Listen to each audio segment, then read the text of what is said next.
Hi, last time we talked about how important it is for us to have a support system and why we want to have a support system, what it would look like. Today, we're going to talk about what are some traits of a person who could make a good support system for us. This all comes from a Scapegoat No More Forever. I'm going to be taking this from page starting at 53. So these are traits of someone who could be a candidate of someone who could be a support for us. So number one, they remember a need you have. So a sign of someone who has the potential of being a good support system to you is someone who you told what you were going through or a need that you had, and they followed up with you. They remembered. So the example in the book on page 53 is someone who says, oh, I need to get markers from the utility room the next time I go there. So this person goes to the bathroom, and when they come back, a coworker has put a set of markers on their desk. And so they're blown away because when you're a scapegoat and someone does something little like that for you, it means the world to you, right? Because that's usually what you do for other people. So that would be an example of someone listening to a need you had, and then they followed through and helped to provide for that need. That would be a person who is a candidate for sure of potentially being a good support system to you. So remember, they listen to your need, they listen to you as you express it, and then there's also some action or some follow-up. That's showing someone who could be a good support for you. The next one, they check in with you. So let's say that you shared something hard you were going through with someone, and maybe the next time you see them, they say, oh, how is this going? Or they might text you, hey, how are you feeling? Or, hey, last time we were talking, you said, A, B, C, D, and I just want to know, how did that go for you? They follow up with you. They check in with you. Next one, they don't shame you when you open up about something that you feel ashamed about or that you feel guilty about, right? Sometimes they can provide comfort, they can reframe it, or they can encourage you to maybe talk to the person if you did wrong, right? But either way, they're not shaming you. They're not trying to further humiliate you for your wrongdoings. That's what it is to shame someone, right? There's always going to be an element of humiliation when you're dealing with shame.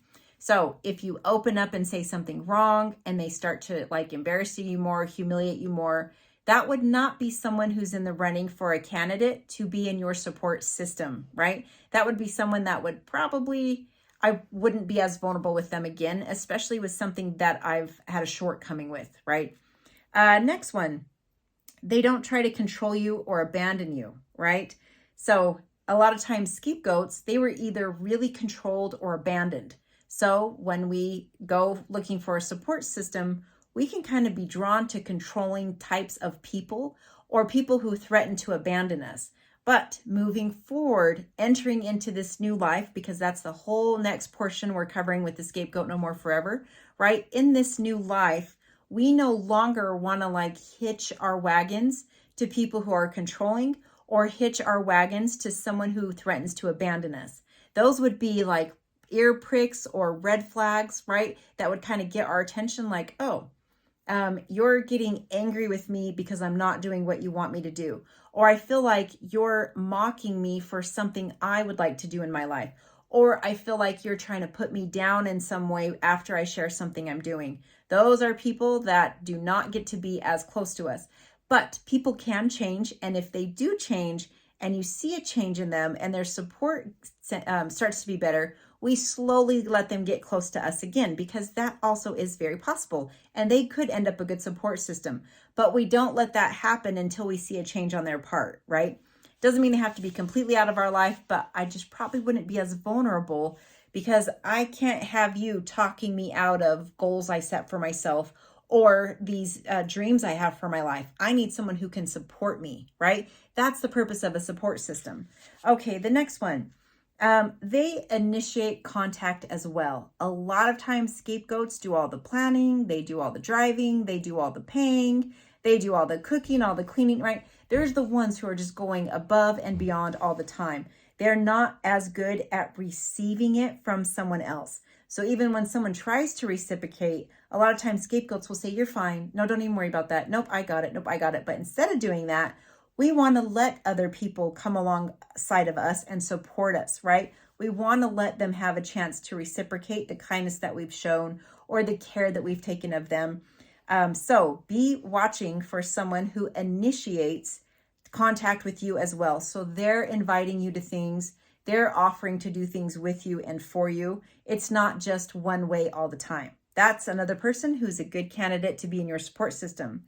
And the last one, they don't put you down in public or in private. So either way, there are no put downs, right? So they're not trying to one up you or mock you or try to make it seem like there's something wrong with you or you're thinking too big or what do you know about that, right? Any of those types of things are not okay. That's not someone who can be in your support system. It doesn't mean that there's something wrong with them. It just means they're not a good candidate for your support system. We're so used to that a lot of times we let that in and we keep that person in our support system, but all that ends up is that we don't have support, right? So we have to stop doing that. We have to be able to identify these traits of people who don't belong in our support system. And then we also need to identify the traits of people who do and incorporate them into our lives.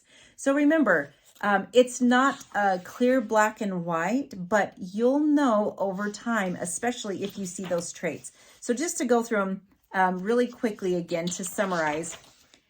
First one, they remember a need you have and they follow up. Second one, they check in with you. Third one, they don't shame you when you open up and talk to them about guilt or something you're ashamed about. Fourth one, they don't try to control or threaten to abandon you. Fifth one, they initiate contact as well. And the sixth one, they don't put you down in public or in private, right? That's just not part of who they are. That's someone who gets to come into your support system and who you need to have and who you deserve to have. Again, all of this comes from A Scapegoat No More Forever.